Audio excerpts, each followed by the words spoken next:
The internet did not stay decentralized by accident. Centralization happens unless actively resisted. Design choices shape power outcomes. Architecture decides freedom before policy does. Neutrality must be engineered. Many people assume the internet is naturally decentralized. After all, it connects millions of devices across continents and networks. This scale feels inherently distributed. In reality, decentralization is not a default outcome. It is a design decision, and one that must be continuously maintained. The original internet protocols were built for resilience, not fairness.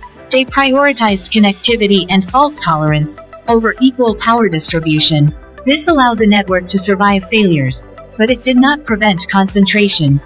Here is the key statistic. Over time, more than 80% of global digital interaction has migrated towards centralized platforms, cloud infrastructure, and standardized services. This shift occurred because centralization is efficient. Centralized systems reduce costs, simplify management, and improve performance. They benefit from economies of scale that decentralized alternatives struggle to match. As usage grows, these advantages compound. Decentralized technologies do exist. Peer-to-peer networks, distributed storage systems, and open protocols offer alternative architectures. However, adoption remains limited. Why? Because decentralization transfers responsibility.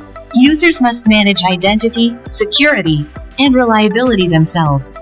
For most people, convenience outweighs structural freedom. Another revealing statistic: platforms that abstract complexity away from users retain adoption rates multiple times higher than systems that require active user management. Ease of use consistently outperforms ideology. Design decisions also reflect incentives. Developers build what scales quickly. Investors fund what monetizes reliably. Infrastructure providers optimize for utilization. None of these incentives naturally favor decentralization. Over time, defaults harden into norms. Once centralized platforms dominate, alternatives appear risky, unfamiliar, or unnecessary. The system stabilizes around concentration.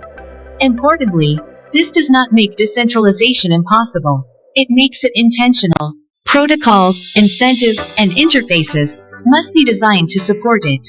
Without continuous effort, centralization reasserts itself.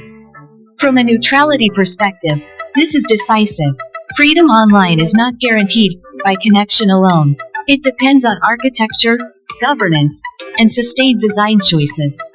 The internet feels open because access is widespread, but openness does not equal decentralization. In summary, the internet becomes centralized, not because it must, but because it is allowed to. Neutrality survives only when it is actively engineered. The system does not drift toward freedom, it drifts toward efficiency.